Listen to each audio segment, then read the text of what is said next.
Alrighty, I suppose we ought to really get started here. I see IVN room. Williston, are you there? Thank you. Botno, are you there?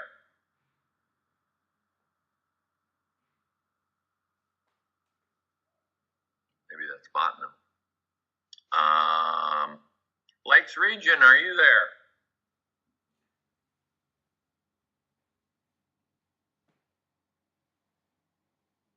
Hey, 2 sites out of 4, that's not too bad, right? Okay, what we want to do today is we want to look a little bit about using the VCSU MEP. And there's some things that we have to get straightened out before we can actually effectively use that. Williston, can you see my web page? Thank you. Okay. So what I'm going to do first is show you why when it doesn't work. And so I go to the VCSU MEP web page. Oh, by the way, I shouldn't do it that way. I should go to the class page first. And I want to just draw your attention to this particular link. And now I'm going to go back to the MEP, and I'm going to log in. Yesterday, I sent you a login and password, and I'll talk about that more in just a second. But when I do that, bad things happen. Ooh, really? Do you want to run this application? Well, actually, that isn't what I got just a minute ago, so that's interesting. So I'm going to say cancel, and I'm going to, that's interesting. My office, I did this just before, and I said, you can't run it because of policy. So I'll do the cancel, I'll do the quit, and now let's get the policies right. So if I go back here, if I return here, and I go to this one, it says a lot of things about browsers. And so let me talk about browsers. My favorites right now are Firefox and Opera because they are designed to handle Java properly. Chrome is actually a quite good browser, but for some reason they are moving away from the access that allows them to use Java. Now, I don't know if there's any business politics going on, but Oracle owns Java. And Oracle sued Google not too long ago about the Android API. And I think maybe this has got a little corporate revenge. But at any rate, Chrome 45 will not use Java at all. Currently, I'm on 44.0.2403.157. So if you want to use Chrome, there's some instructions there on how you can actually do it. Internet Explorer, well, it's always been a dog, but it does still work. And Edge, by the way, for those of you who don't know, I am actually on Windows 10. Most of you are on Windows 8, so things will look a little different. On Windows 10, we now have Edge, and it won't accept Java either. So that's kind of the story on that. Now, if you move down a little farther in the screen, by the way, for the record, I think I am recording this.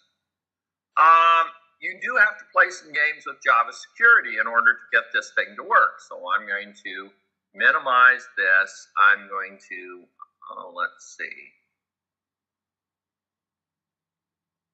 Oh, Windows 10. I've got to find Control Panel.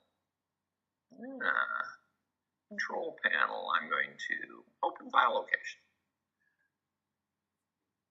No, that isn't what I wanted to do. I also should have to say I've had Windows 10 for almost a week now. Settings. The taskbar. Here's our old friend Control Panel. One of the only things that really hangs between various versions of Windows is, if you can find it, the control panel is about the same. I'm looking at Java 32 bits, and I'm good with that, and that's what I need to do in Java control panel in order to get the security right. Again, let me emphasize that although I've done some of this, and it is on a recording that you'll be able to get access, it's all on this web page that is directly accessible from the class web page. It's this one. Well, now I'm actually, and so should you be, actually ready to go back and visit our map. I type in my, let's see, I think your first assignment, I'm going to cheat, go back to my other tab. I'm going to go to the proprietor's web page. I'm going to go to 160. And I'm going to see that down here I have some assignments. Refresh that. Okay. Oh, here's the programming assignments. I scrolled on by it. The agents are in order. Fred is got 2 dates behind him. 8/31. I think that's Monday, right? By 8/31, you should be able to finish the Fred assignment. By September 4th, you should have handed the Fred assignment in. Now, what do I mean that you've finished the Fred assignment? Well, let me go back to here. If I go down to here and say @ course, it says something like this. Course, there's Jonah. They all say idle, but don't worry about that. Now, before we go on too much farther, we ought to do a little bit of customization. We'll actually accomplish the thing. And if I had done all of that, which I haven't just yet, and I came back to basics of C++, Fred would appear. You would see commentary on the left-hand side, and he would say, hey, well, this is your lesson. This is your assignment. You know, but because the moo is a little bit different, it's probably a good idea for us to talk about it today, and that's really been my whole point of this. So I'm going to do, let's see if I can do one more thing. I haven't done program and function headers, so let me go ahead and see if I can finish that. Again, I should see something like this. It does take a while for it to actually fire up because its code completion cache is filling up.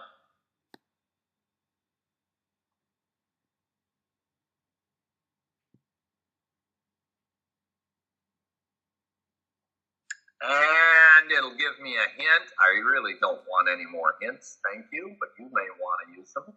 I'm going to actually full screen this. And this is the dev C++ interactive development environment. Now, just for fun, I want to create a new project. So I'm going to go into here. I'm going to say File, New, Project. I want a console application. Now, let me back up. Actually, let me not. I'll do this again on Monday, because it's probably worth seeing. But that'll give you a little time to cruise through the moo and find all those things that I already know that you're supposed to know before you write your first program. I'm going to do a console application. I want it to be a C++ project. I'm going to say, okay. He wants me to save it. I always like to save my dev projects in a particular file, directory. You do not have to do that, but you're certainly welcome to. I want a new folder. I'm just going to call it temp because I'm going to destroy this one and do another one on Monday so that you can all follow along after. And I'll just do a save. And by the way, here's the first program that you're going to write. No, almost. Notice that when I did that, it gives me some sample stuff kind of right out of the chute. It says, here's a comment. It says purpose of the program. I'm just going to say hello world. Again, I'm probably going to do this again on Monday. I'm the guilty party. I have 2 includes. I'll talk about those on Monday. I've got a main, enter your program logic here. I'm going to say cout, hello world. exclamation point, backslash N. And now I think I'm good. I am going to go up to the green arrow and I'm going to say run. He's got to save it. The first time he has to save it. He compiles it. GCC is really slow. And I get a DOS prompt. And the DOS prompt looks like this. It says, hello world, hit any key to continue. As soon as I hit my keys, the DOS box goes away. Your first program is going to actually end up being a couple of couts instead of just one. So it's not going to be mind-numbingly difficult. And if you've had any sort of programming experience, this will be kind of boring, but some of you haven't. So that's kind of where we're at, what we're going to do on Monday. This is exactly where I'm going to start on Monday. We're going to go through that process by Monday. Make sure that DevCPP is